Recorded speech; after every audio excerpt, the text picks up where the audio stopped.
Hello everyone to this special edition of ESH News, and with me I have a very special guest, Brian over here, and he will accompany me with this ESH News show. And on this show we're going to speak about.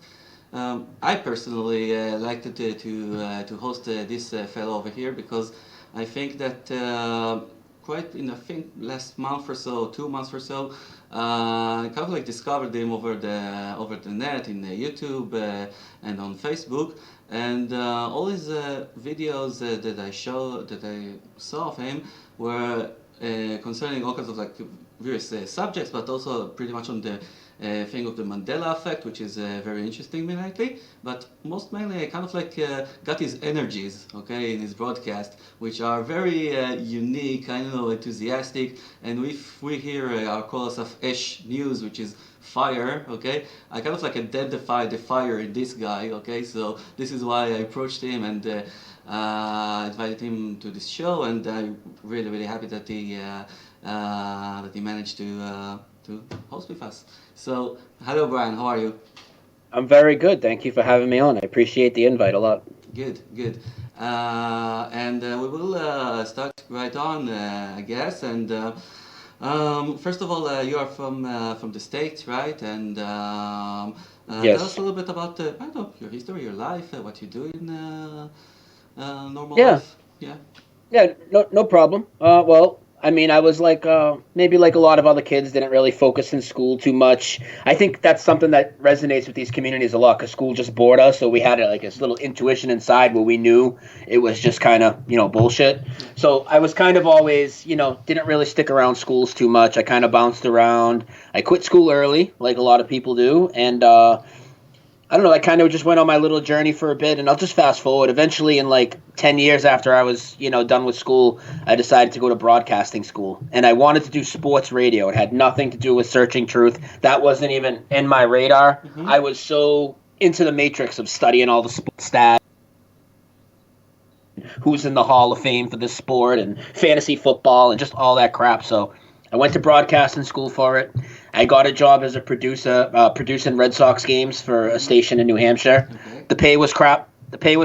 The work was tedious, actually. I did a lot of work and undercompensated, so I got away from it. And then fast forward 5 years from there, I was on Netflix one day, and I saw this movie called World Trade Center.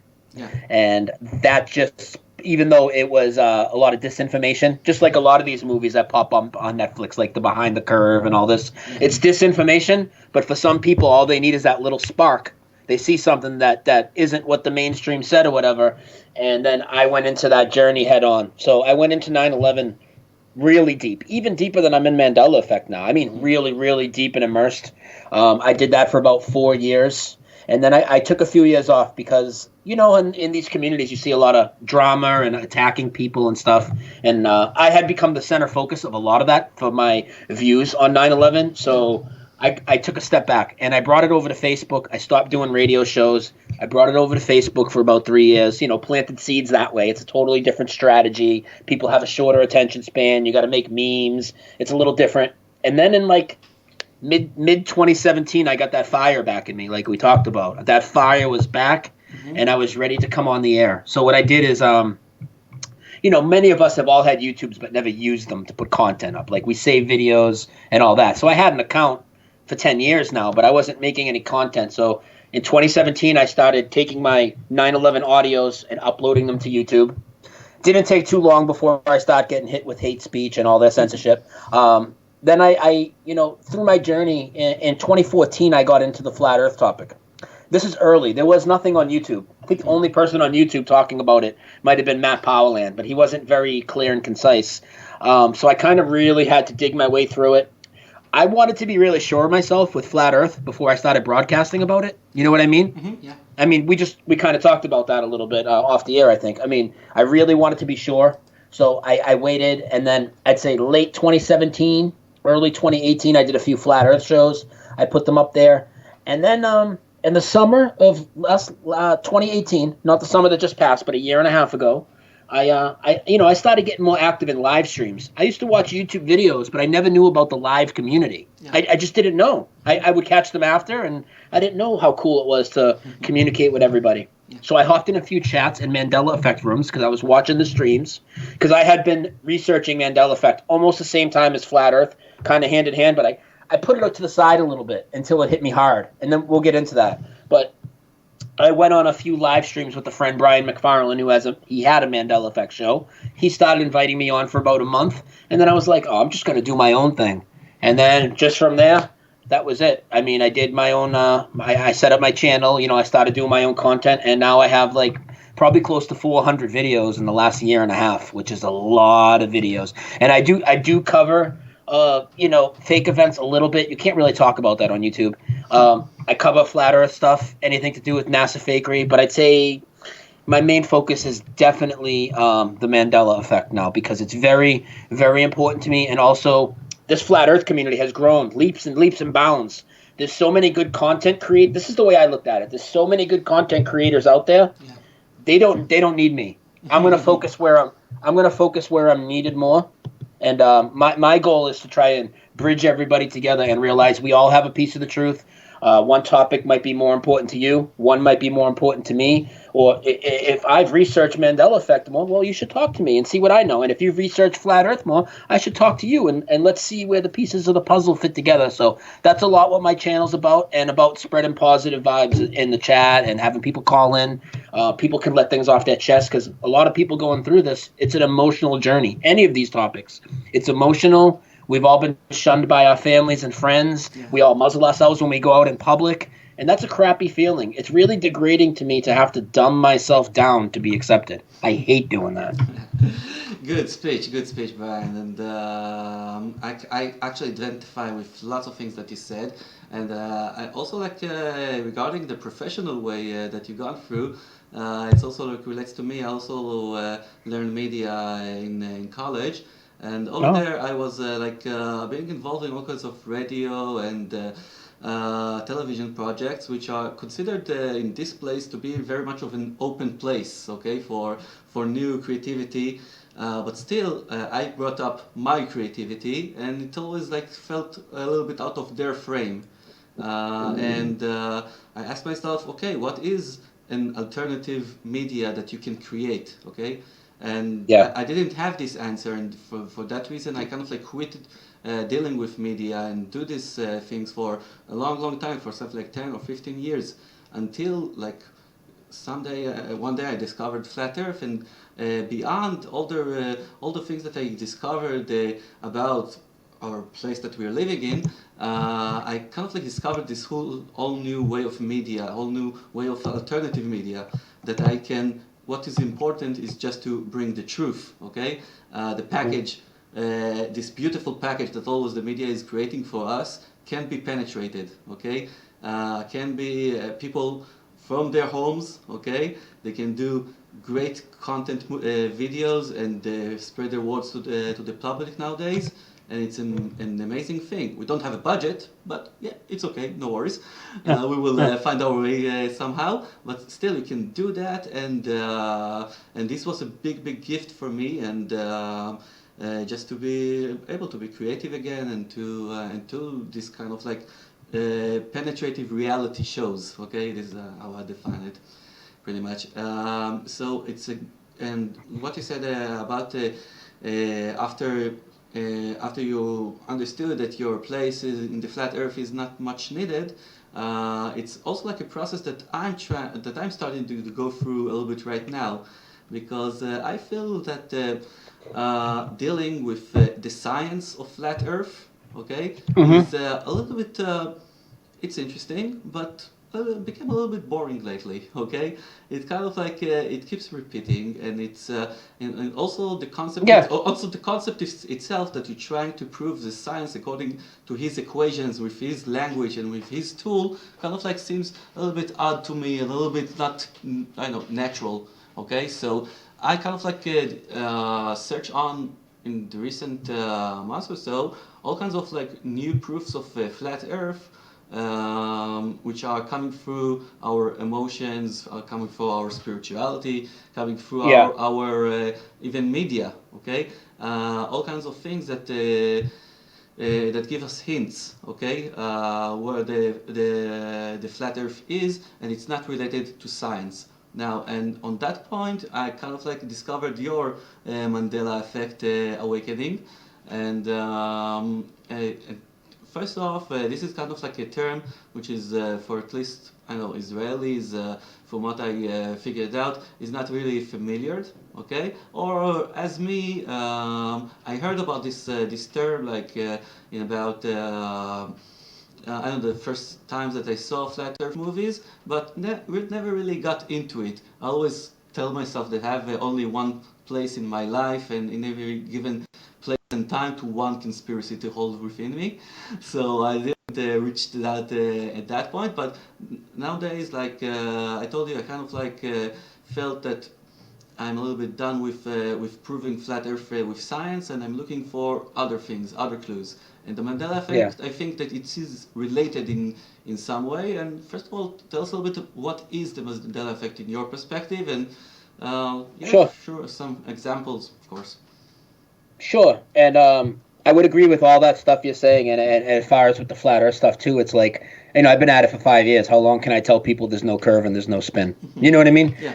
I like to get more into the psychology of it, Yeah. why the lie, how people are so easily manipulated, and so on and so forth. But let's move forward. Yeah, the Mandela Effect. So what it is, first off, what it is it's a terrible name. That's a terrible name for what it is, but it's too late to change it. The reason it's a terrible name is because the Mandela Effect, not all people are affected by the same changes. So, for instance, they named it the Mandela Effect because so many people remember Nelson Mandela dying in jail. Problem is, if you're one of those people that don't remember him dying in jail and you hear this Mandela Effect, you're just going to brush it off. Maybe not you, but many people. But what it is yeah, a lot of people did. A lot of people did, especially when getting so deep into the flat Earth and everything. Yeah. And I kind of pushed it aside. So I'll tell you where I started and to kind of explain what it is. So one day I'm presented with a meme on Facebook a friend sends me, and it's a split meme. One side says Berenstein, one side says Berenstain. Mm-hmm. Now, in this reality now, these popular children's books that were over here in the United States that used to be called the Berenstein Bears have changed to the Berenstain. Now, when I looked at it, I knew that there was something wrong there because I knew that I used to have those books as a child, but I wasn't really grasping the nature of what's happening here. Like, you think, oh, it's just a reissued book. It's rebranded. Oh, they changed their name to fit in this country. You start making all these excuses. But the thing is, if you pull out your old Berenstein Bears books, and I'll get into more internationally known examples soon, but if you get into your Berenstein Bears books and pull them out, they will say stain on them now, even though they've been in your possession. So it's not a media psyop or anything like that. I kind of put it to the side. Like I said, I was real busy just getting into flat Earth. Mm-hmm. But then it was a couple historical changes that got me. And I'd like to talk about that, historical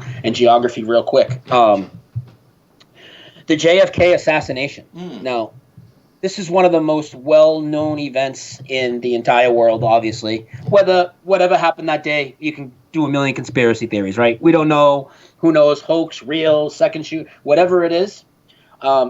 This is the thing. The footage of the JFK shooting, the Zapruder film, well-known film across the world, obviously. Anytime you approach anybody, at least anytime I have, anytime my peers have, I have one friend that's made 300 or 400 interviews with different veterans to ask them, hey, how many people were in the JFK car? There were 4 people in that car where I come from. 4 people. Mm-hmm. Now in the JFK car, there are 6 people. Now this goes for all... Yeah, 6 people. Now, this goes for even if you have, because people will say, oh, the government lies, the media lies, but even if you have footage of the Zapruder film or any old JFK stuff in your house, there's going to be 6 people in the car now, which is absolutely insane. Yeah. It's absolutely insane to me. And then what there is there's things called residue. So when something changes, the official versions will change. I know we're going to get more into Star Wars and these types of things after. Yeah. So when these things change, the movies will all change. But if people do parodies, they wear Halloween costumes, they go to conventions, all these things with human emotion attached to it that isn't the official version, they go off their memory because they always remember. And it matches what we remember. but not what's in the current reality. So that being said, like a chain reaction or something like that. yeah, I'm saying that when an official things change, like say a Star Wars movie changes or whatever, Yeah. the movies will change. Yeah. But if I wore a C-3PO costume back when that movie was popular, Yeah. my costume will still show all gold and not have the silver leg like he does now in the movie. Mm-hmm. That stuff doesn't change all the stuff on the side. So one significant piece when I was looking at the JFK is the Secret Service after the assassination. Yeah. A few years later, they did a reenactment in the streets of Dallas to study for ballistics and everything. They're studying the crime scene. They used a 4-seater, and you can still find that. A 4-seater. Now, if it was always a 6-seater, why would they use a 4 for a criminal investigation? And I bring this up to people, and these debunkers, deniers, they'll say, oh, well, Lincoln, which is the car company, Lincoln just wouldn't make the government another 6-seater. And I'm just like, are you listening to what you're saying here? It's absolutely crazy. By the way, I want to remark over here, are you familiar with all the conspiracy regarding the Rabin assassination in 95 in Israel? Are you... No. No? Ooh, we got big ones over here, like... also, like with the filming of the assassination movie, and this whole thing with the times that he managed to get to the hospital. There's a whole big conspiracies going on. This one, actually, the one who's being blamed by the conspiracies is who became afterwards the president, Mr. Shimon Peres. Is the one who's like initiated this whole thing, and so many proofs. If you want to research that, I will gladly provide you all kinds of like information about it. But there's like creepy stuff went down over there in this thing, and till nowadays. And actually, there was like a big rally a few months ago that one of the speakers in the rally kind of like suddenly spread out all this conspiracy theory, okay, to the crowd, okay, and day afterwards they fired him from the university and kind of like shamed him over in the media and things like that, and it was in this moment I kind of like understood, hey, this guy is saying truth, okay. If everybody's trying to silence him down, so probably he's saying the truth. And I will, if you want, I will get down with you someone about all the things that seems really weird about this assassination. Anyway, so about let's get back to the Mandela effect, and I will also like to present to you a little bit of things of what I believe is the Mandela effect in our history of Israel, of our history of in the Bible, things like that are considered, at least in my perception. But I saw that once you have like the awakening, you kind of like bombarded on the Facebook and started to produce all those videos, and tell me a little bit about how did you edit all the material? Where did you gather and where did you edit all this material about the Mandela effect? How do you found those things? Okay, how did they appear to you all of a sudden? Well, I mean, just by taking a reflective look back at history is one way, and just by the community's really driven it a lot, and they'll notice changes and put it out there, and then we'll go and see, and sure enough, things have changed. Like with the JFK, I'm just going to run through it real quick. It's not just the 4 people versus the 6 in the car. Again, if you pull out your own footage, there'll be 6 people in the car now, but everything about it, this is why it's important, because this debunks some of the theories about the Mandela effect. We see incremental changes happen in front of our eyes. So the 4-seater going to 6 is a big deal, right? That's a huge deal to us. So us Mandela effect people are talking about this, watching the footage, talking about it all the time. And then it keeps changing. Now, you know the Zapruder film, the famous footage of JFK getting shot? Yeah. I can show people 14 different angles now of JFK getting shot from all this video that never existed before. Nobody's ever included it in their conspiracy theories. It wasn't shown in any of the JFK films. It's all of a sudden in our timeline. Not only that, where I come from, the Zapruder film was in black and white. Now it's always been in color. And there's It's the also sharp-toothed sound plant that that comes goes out of the along with the green. Zapruder film. That was always just silent. There was no sound accompanying it. And then there's changes after changes after changes after changes. One of the biggest ones, though, for me, I'll get to some media stuff real quick, and then we'll get to maybe some geography, is Star Wars is huge. I imagine Star Wars is huge over there as well. Yeah. I'm going to try to stay away from some of the stuff that might be more localized to me, but Star Wars is obviously worldwide. And the big one for me, now Star Wars is another one of these incrementally changing movies. I own hard copies of Star Wars. I have 3 hard copies. 2 DVDs, different release versions, and one on my hard drive. And C-3PO, and I know you know what's up with this, but, for people that are watching, if I were to ask you, what color is C-3PO in the original Star Wars trilogy, not the prequels, not the other stuff, well, everybody would say all gold. He was always all gold. I mean, that was the whole point in the Ewok village when they raised him up on the chariot, is because he was all gold. They thought he was a god. He was always all gold. Right. But now he has a silver leg. Shiny silver leg staring you right in the face. And I popped in my own movies because I thought, okay, this is bullcrap, right? My own version, silver leg. My own version, silver leg. My other version, silver leg. And then people will try and debunk it and say, oh, well, he was blasted apart, put back together.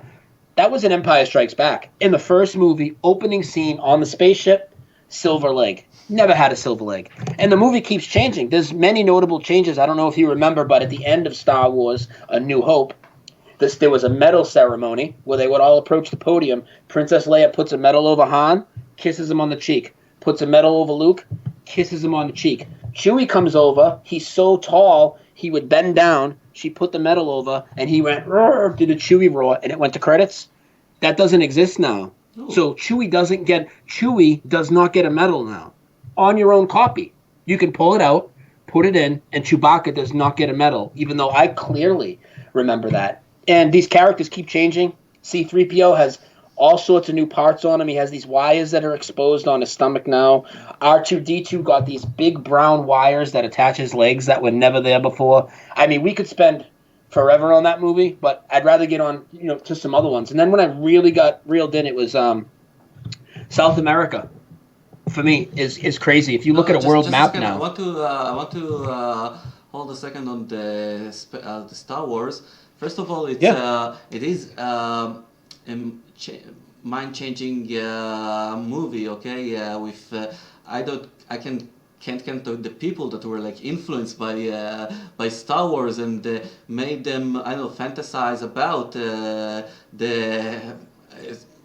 space adventures, and doing this kind of stuff. And I think that it's once you present it in a movie, it gives you some kind of like a hope that it's true. Now, why in particular do you think it's they chose this movie to do this kind of changes? Okay, what is that?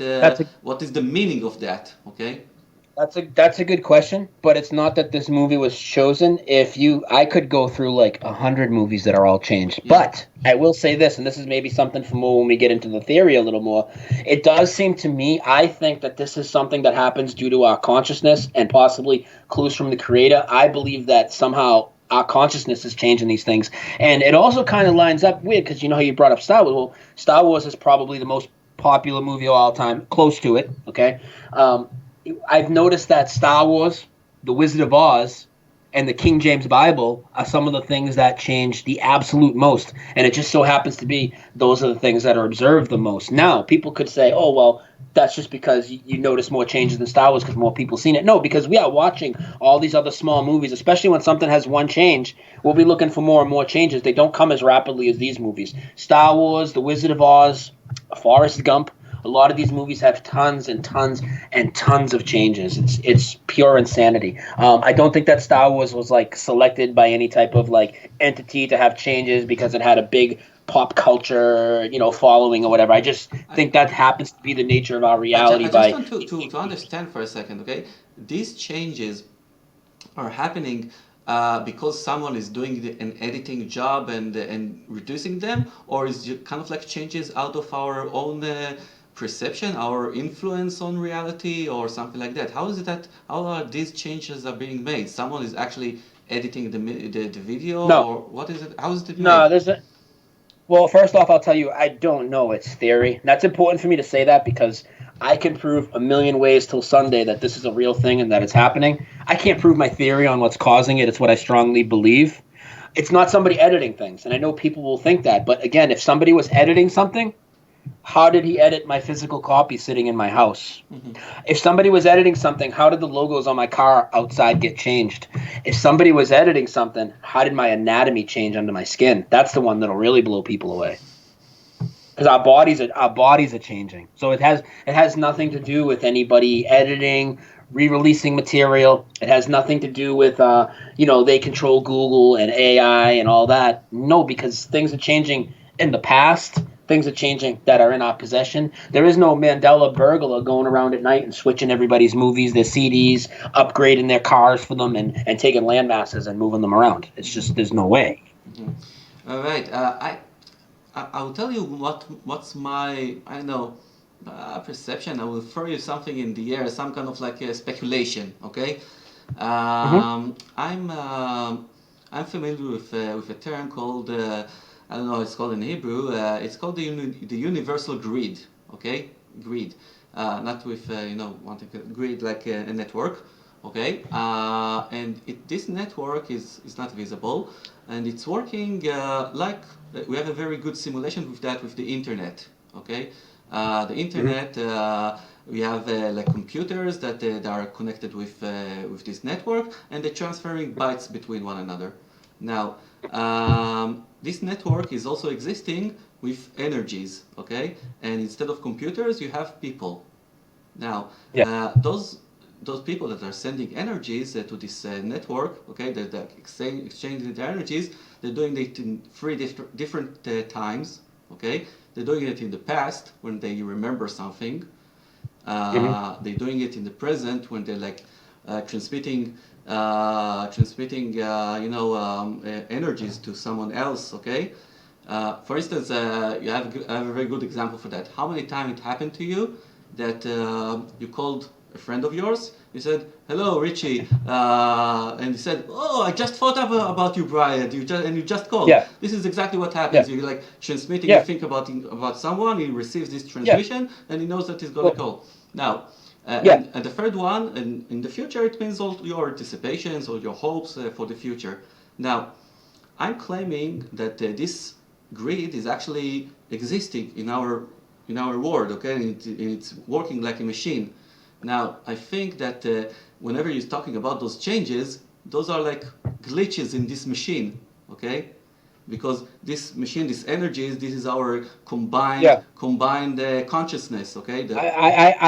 You are right on board with what I believe. Pretty much, I'll clarify a little, but I call it the cloud of collective consciousness. Yeah. I believe that that's where this all operates. I actually believe because a lot of people there's lots of theories. It's the devil. It's CERN. It's this. It's AI. I believe it's our consciousness, which I believe operates on a certain frequency, and we are all connected by this consciousness. And especially through the flat earth journey, you come to realize they want you to believe there is no collective consciousness, there is no soul, we don't have this connection with each other.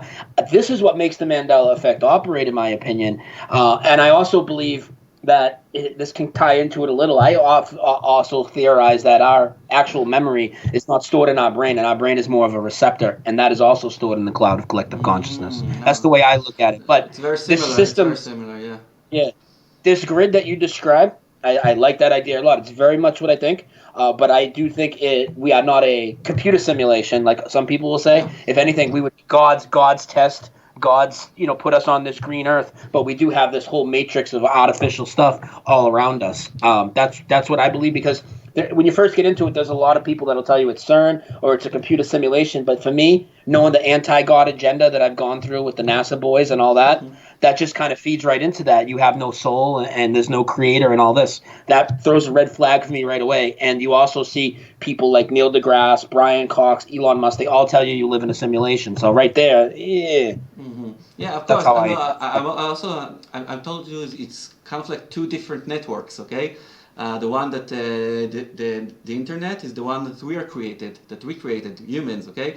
The one which is the cloud that he's saying, okay, this is one that God created, this cloud. Yes. And I think that once you're talking about the Mandela effect, it could be that there are like, updates to this cloud, or some kind of like, Yeah. or maybe some glitches or viruses or something like that that keep changing the thing, as we see in computers, in our files, Yeah. and Well, we'll notice that when we see a change. See, for me, I feel that noticing these changes, it's obviously showing me that physical reality isn't what we were told. It shows me a much more spiritual side to this realm, or a spiritual side that we're trying to get to.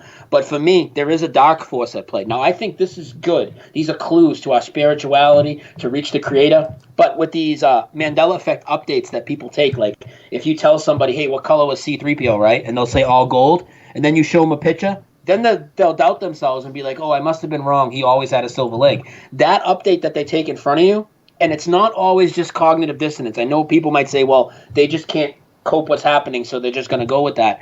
There are people, when you say an event to them that they've never heard of, they'll tell you they never heard of it, and then in a matter of seconds, in front of you, without a computer, they start reciting the new facts of this new reality right to you.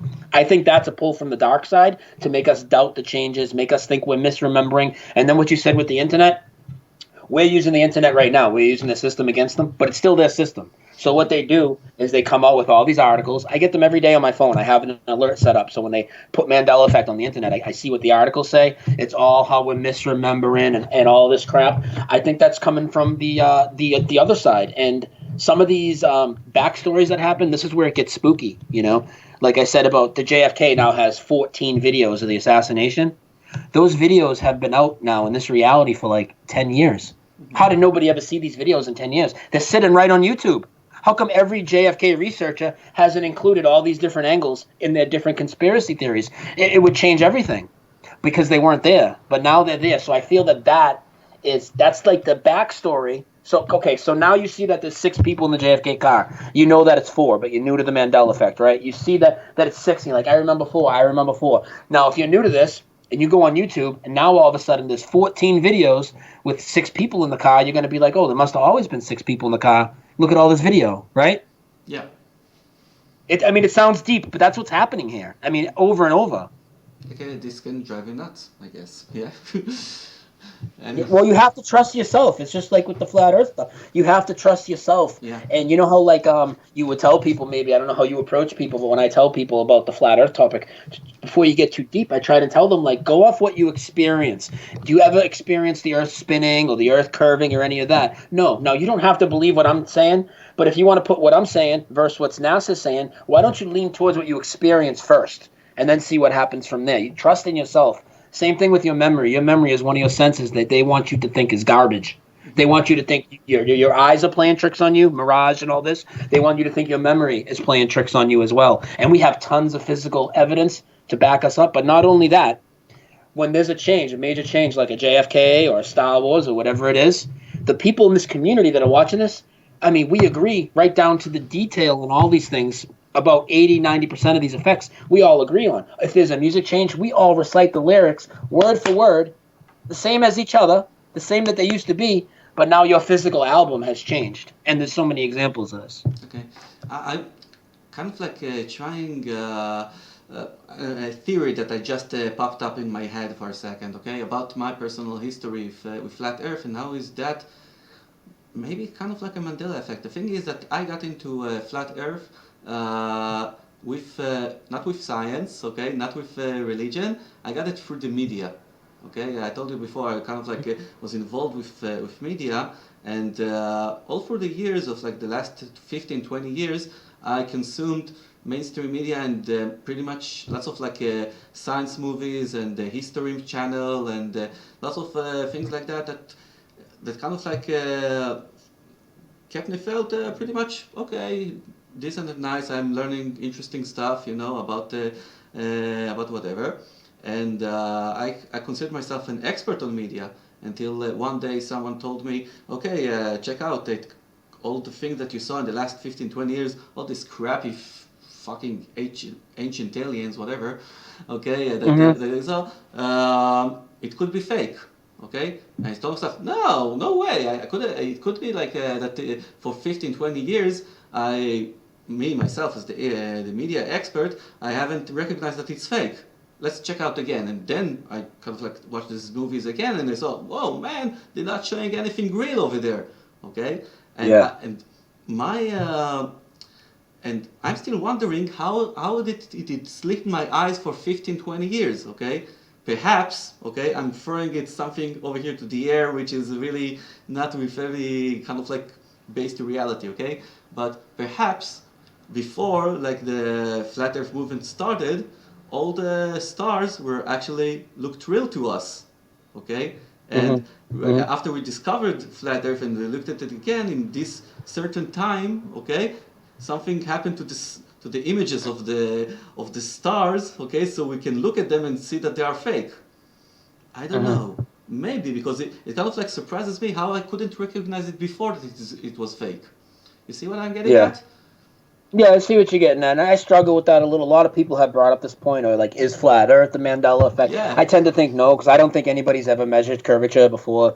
You know, they've been affected by this or not. I don't, but it's hard for me to dismiss that. But I know what you're saying, and a lot of people do say this. Let me tell people about my biggest one real quick, and then we'll get into some popular media ones, if that's cool with you. Sure. Go ahead. Come on. So I told you I started my journey with 9/11. So I looked at everything. I mean, unbelievable depth in it. Every piece of footage. I was in every forum, all types of radio shows I was doing 10 years ago, talking to everybody, interviewing everybody, all the documentaries everybody's seen. And you don't even have to be deep into 9/11 to hear this popular saying that you would always hear in 9/11 documentaries is 9/11 was the second foreign attack on U.S. soil. Pearl Harbor was the first. Over and over and over and over and over again, this has been said. Now in this timeline, that is no longer true. And in fact, this event is so huge that to say that we wouldn't have known about this. Now in 1916, it's an event called Black Tom, which I know nobody's really heard of. Now in 1916, 2 German spies, where do you hear this? They snuck in through New Jersey. They blew off a munitions depot with 100,000 pounds of TNT. It blew out all the windows in Manhattan, injured 120, killed 5 people, caused what would be $500 million in damage today. And the real kicker, it damaged the torch of the Statue of Liberty so bad that nobody's ever been to the torch. But I've spoken to many people that have been to the torch. But now that's an impossibility in this timeline. And think about this. The Statue of Liberty was blown up, at least to a degree. There was an attack, and part of it was blown up. Right down the street from the World Trade Center. And this wasn't mentioned on 9/11 or in the days after. No matter what your views are on 9/11, the media is going to shove that down. It damaged 9/11? No, it damaged the Statue of Liberty in 1916. So nobody has ever been to the torch now in this reality. Yeah. But we've spoken to many people that have been to the torch. It's been portrayed in many films where the residue still remains. But now, and the Statue of Liberty itself, it just keeps changing. So this event, that's my biggest one. But on top of that, the Statue of Liberty has moved. It used to be on Ellis Island. If you ask anybody in America where the Statue of Liberty is, or even many people worldwide, they'll tell you Ellis Island. Now it's on a different island. No official move. On Ghostbusters 2, I remember. Ghostbusters 2 it moved. Yeah. Ghostbusters 2 when it was walking. Maybe that's when they made the switch. Well, now it's on an island called Liberty Island. And people will say, oh, you were always mixing it up with Ellis Island. And hold on. If the Statue of Liberty has always been on an island called Liberty Island, how would you mix that up with another island? It's insanity. And then the statue itself cosmetically has changed. Where I come from, the torch was a tarnished color. Now it's 24 karat gold and allegedly has been since 1986. For the last 30 years, it had a 24 karat gold torch. Not where I come from. The face is more masculine. If you look at the statue, she now has 1 foot lifting up off the platform. These are the incremental changes I'm talking about. As we're watching the Statue of Liberty, it's cosmetically changing, which is insane. And have you ever dabbled a little bit into the Tataria topic? Oh, Tataria topic. Yeah, it's like the ancient civilization, right? Yeah. So you've seen the Star Forts a little bit. You're familiar with what a Star Fort is? No, what is it? Well, there's these forts that are shaped like a star that have popped up with a lot of this Tataria research, and they're all over the world. And a lot of people think that they're like defense mechanisms, or they hold like magnetic frequencies in. Or there's a lot of different theories on what they are. Yeah. The Statue of Liberty now sits atop a star fort. It used to be on a rectangle platform. The Statue of Liberty is on top of a star fort now. Okay, lots of interesting stuff. And you said something about the continents as well, right? Yeah, this is the Mercator projection, and I will be able to show you the same on the Gall-Peters and all that. Now, before I get into this, let's talk about maps. Let's talk about flat Earth. Let's talk about NASA fakery, Google Earth. I know that maps are fake. I know that maps are used for political reasons. I know Google Earth is fake. I know satellites in space are fake. So let's just get all that out of the way now, because there will be people that will say, "Oh, Brian, you're using a globe map, or you're using a flat Earth." It doesn't matter what map you use, what projection it is, and in fact, I'm going to tell you that the changes that we discuss, after many people will agree with the changes I'm speaking of, if they go back in their old books, their old encyclopedias, their old globes in the basement, or their old schoolhouse, and pull the map down on the chalkboard, they're all going to reflect the changes we talk about, and they're not going to match their memory. So right into it, you asked about South America. Yeah. That was my biggest Mandela effect until the Black Tom one we just spoke of, and I've gone back and forth. This is my number 2. For me, where I come from, South America was underneath North America, and the Panama Canal was east and west. Now, because South America has drifted over so far to Africa, and it does look like it fits in, right? Like a piece of a puzzle. Yeah. There's a lot of people that have theories that maybe we're going back to a Pangea or something. I don't know. I can't dismiss it. But the South America has moved over 1,000 miles probably to the east. The time zones and everything that they would sit in are changed. And the tip of Central America, because South America has shifted so far to the east, the tip of Central America no longer hits the north. It hits the left side, the west of South America. And now the Panama Canal is north and south. But even more than that, and people that are watching this now, I know it might not be the biggest video on the screen, but if you can, guys, just bring up a Google while we're talking and look at a map. This is the Mercator if you want the same exact map. Look at how much of Canada is decimated in the top right corner by ocean. Yeah. But one of my bigger ones is, if you look at Cuba, you see Cuba below Florida there? Yeah. Cuba was a tiny island, bro. Cuba was a small island. Cuba is now the size of Florida, and it's drifting west and almost touching Mexico. It used to be to the southeast of Florida, that people would track the storms coming into Florida by the way they would go over Cuba. Now that's irrelevant. It doesn't matter. And also, look at New Zealand. Look where New Zealand is relative to Australia. I thought Australia was the land down under. I'm thinking now about my girlfriend, actually. She's now at the moment at Costa Rica. And I'm quite worried, it's like shifting, stretching exactly at where she's located. Yeah. And again, like if you remember Cuba as a little island or whatever, and you go to debunk this and try to pull up any map you have, even a map that's been in your house 40 years when Cuba was a little island, you're going to pull it out and you're going to see it's going to look exactly like this map. And in fact, for the flat earthers out there, if you took that Gleason's map or whatever you got behind you off the wall, you would see that South America is shifted on your flat earth map. You would also see that New Zealand is farther south than Australia on your flat earth map. It gets a little skewed as you get to the outside, as you know those maps are, and things get stretched out, but you can still see that New Zealand has shifted and is now more on the outer ring than Australia. So and there's so many geography changes. I'm far from an expert on it. There's changes just all over the place with the geography. So the South America and the Panama Canal thing, that's gigantic for me. Gigantic.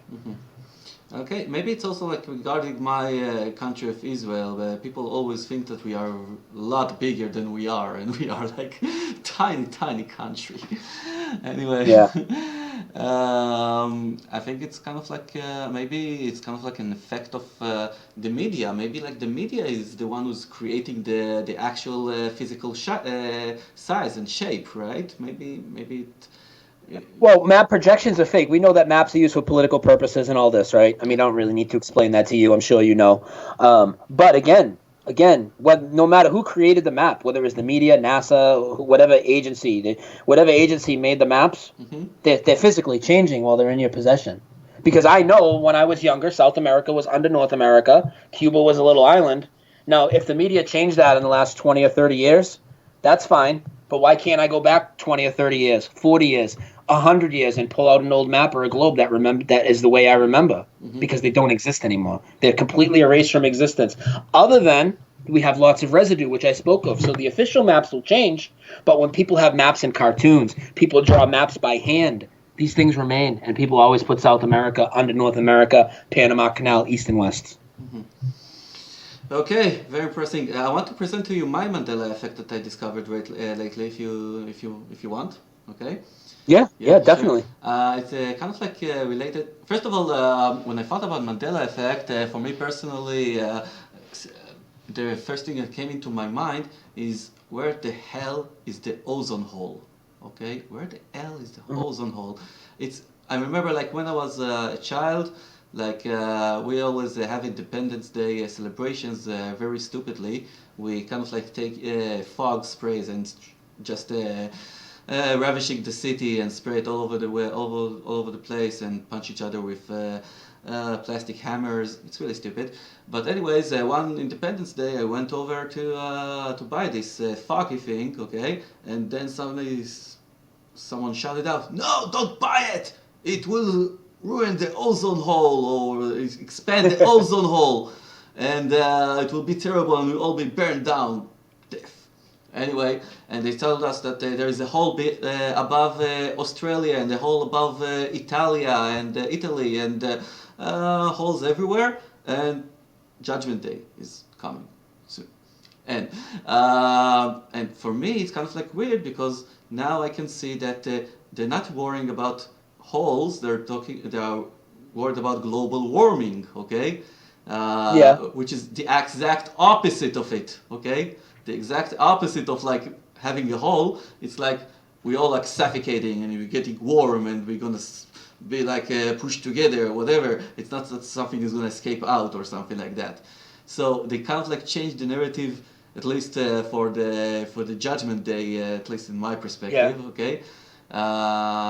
So this is one Mandela effect that I kind of like thought of lately. Have you noticed that as well about the ozone hole?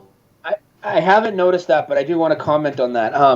But have you gone back and looked to see if the information you looked at where they were worried about the ozone holes still exists? Because if that information still exists, well, that's not a Mandela effect. That's just them changing their narrative. Kind of like a lot of Mandela effect channels, a couple of them put out a video recently about the moon. Because now NASA says the moon is in our atmosphere. I'm sure you've heard this. Yeah. But that's not a Mandela effect because you can still find it. 2 years ago, they weren't saying that. They just changed their lie. So, you know what I mean? Yeah, okay. So I got another one, which is, I think, once you get back. No, I'm here. I'm just letting my dog out of my room. I can hear you. I have the mic. Good. Anyway, so we were celebrating the holiday of Hanukkah about 2 weeks ago, and the thing is that Hanukkah, I guess as you, as an American, not Jewish, whatever, you're kind of like thinking about this holiday that you sometimes see around Christmas. So seeing all kinds of like religious guy, I know, light up candles and spinning this dreidel thing, right? Yeah. Pretty much. What we encounter as children with the story of Hanukkah is a story of a big miracle that happened. Okay, that God remained the menorah lit for 8 days. We got like a nice vase or tin that lasted with oil that lasted for 8 days, and God keep filling it every day, and this was the miracle. Okay. Now, this kind of thing, this kind of miracle is only mentioned in one verse in the Maccabim book, which is also like a book which is outside of the Bible. Okay, it's an outer book of the Bible. Now, and according to that one, you eat like oil foods in Hanukkah. You spin this dreidel thing, and you do this all, and you light like the candles. Okay, that you say you light it because of this miracle. But the thing is that the story of Hanukkah is not about this at all. Okay, it's not about this miracle at all. Okay, it's the story of Hanukkah. Hanukkah is from the word reinitiation. Okay, and it tells the story about the reinitiation of the temple after he was conquered by the Greeks, okay, by Antiochus, the Greek god, in 200. It was in the second century BC, and he failed his trips to conquer Egypt in that time, came back to Jerusalem, conquered the temple, and what he did, the first thing that he got into the temple is to break the altar, break all the religious artifacts of the Jewish people, and replace them with all the gods, all the Greek gods, and also make them worship them, and taking part in Dionysus celebrations. You know who is Dionysus? Genesis? Dionysus. What is it? Dionysus? Dionysus, the Greek god of wine and pleasure and all that. Okay. So his celebrations were like a big fiesta of orgies and drugs and whatever. So they made the Jewish people participate in those celebrations. And the actual story of Hanukkah is a story of rebellion, okay? A story of fire, of rebellion, that the Hashmonaim, that later on managed to protest against the Greeks and retain the temple again. This is the story that where they reinitiated the temple. Now, this story, okay, is almost never been told, like when you are a child, until I think something like when you are in the 11th grade or so, okay, about this war, about this rebellion, and this is actually very parallel. This story is very parallel to our flat Earth story, okay, of our globalized story, which the Greeks tried to control our mind, control our consciousness with their gods, okay, and remember also the Greeks are also the scientists of back then, yeah. Yeah, well, they're the ones that stuck the two sticks in the ground and proved it all. Yeah, exactly. They're the scientists back then, so it's the same story keeps repeating nowadays with the flat Earth movement, with them, with we as the flat Earth movement, whatever, trying to release ourselves from this mental bondage, from this way of thinking that someone else is trying to put on us. I don't know. Still, I don't know if this is a Mandela effect or whatever, but I know that nowadays people are, whenever they say Hanukkah, they think about dreidel, they think about this whole miracle that happened with God, and they're not speaking anything about the Hashmonaim that made the actual rebellion, conquered back the temple, and actually the country of was the first Israeli country, okay, first Israeli state that was here from something like 150 BC till 70 AD when it's been conquered by the Romans. Anyway, so this is my Mandela effect, and kind of like felt weird in this late Hanukkah, because I told myself, why anyone is telling about the story of the rebellion, okay, of the true story of the fire. Hanukkah is considered the holiday of fire, okay? But it's considered like that because people are lighting the menorah, not because they're talking about the fire of the big rebellion, okay? The true fire that were inside. So I think that there is like I don't know if a hidden agenda, but yeah, definitely some kind of like a weird thing that we have like two stories over here that only one. The story of the miracle is very popular, okay? It's very like it's like Christmas, it's like Walmart's Christmas. Okay, it's very popular. It's very like people like to attach to it. Okay, oh, we got miracle, but what actually happened? They kind of like the true miracle that happened that actually this rebellion worked. This is what they're trying to hide or not mentioning, which is kind of like weird to me. So sounds interesting, right? Yeah, for sure. Yeah.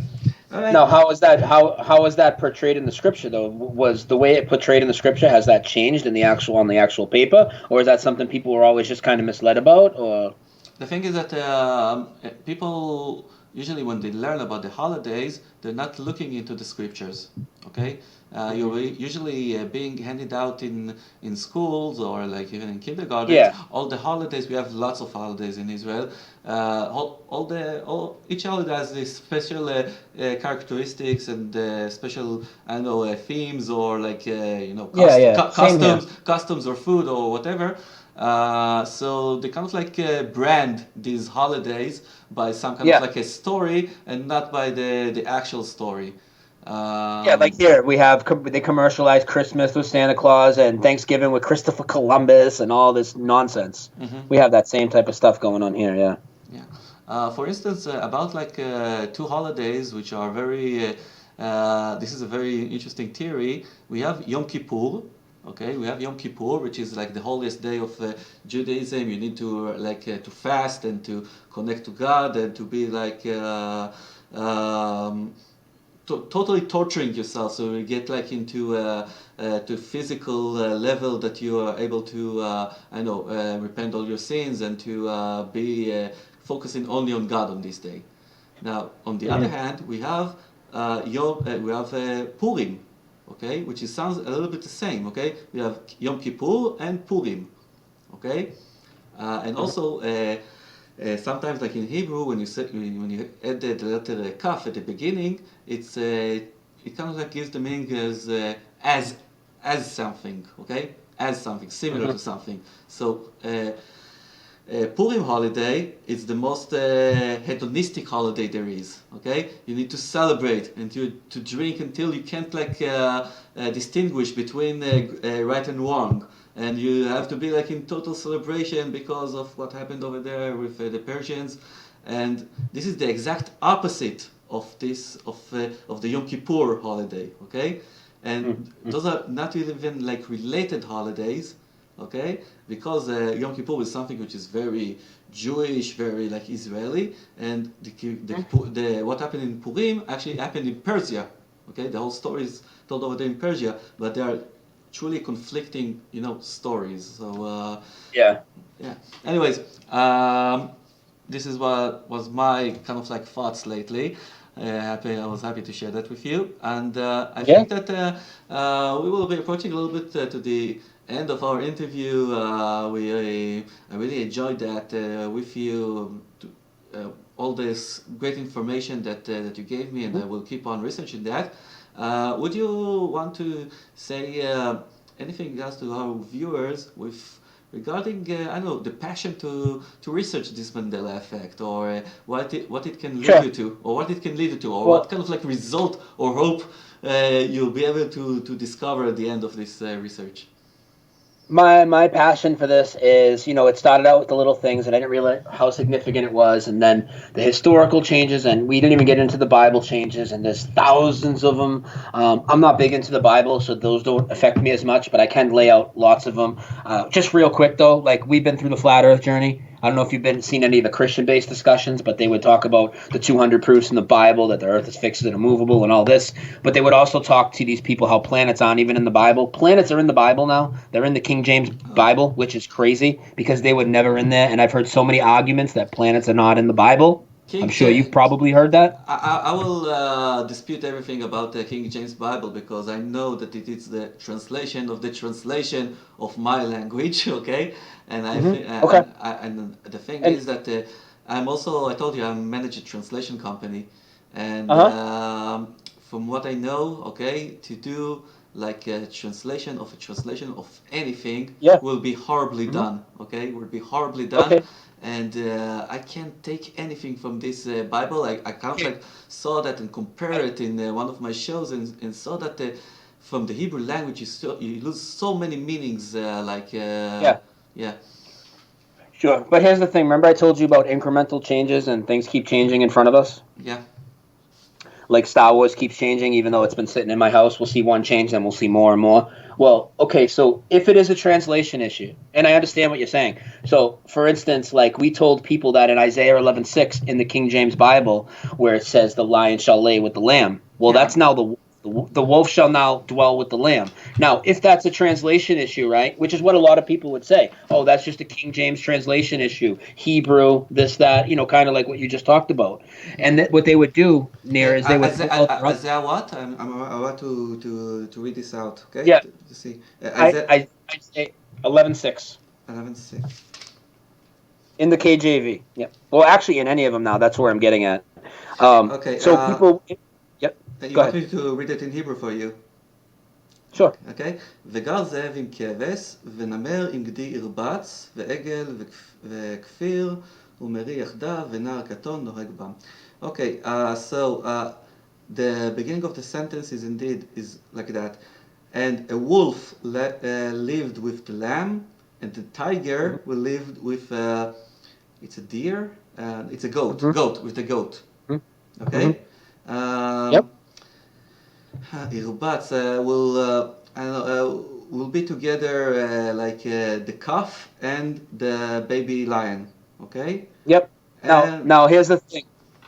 So you know how you read it and like, okay, you were talking about a translation issue. So when we presented this to people, right, about the change in the KJV, about the wolf, now the lion is now the wolf, in that verse. So what people would do is they would pull out their other Bibles, right? The other versions. There's, so many different, 30 different versions, whatever. There's probably way more, but they would pull out all these different versions of the Bible and show you and say, look, it still says lion and lamb. So your KJV is mistranslated, right? Mm-hmm. But then over the course of the last 2 years, all of those Bibles that people had pulled out and said, look, it's still the lion and the lamb. Yours is a translation issue. All their Bibles now say wolf. They all incrementally changed on their own text as we waited for it to happen. For some reason, the KJV seems to get hit first a lot, but they seep over into the other Bibles. Mm-hmm.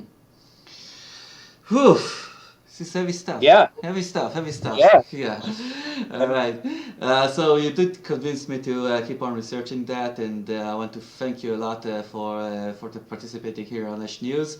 It's been lovely, and hopefully we'll do it again with some more Mandela Effect or some other, creepy, weird, fun stuff that we will find in our life, right?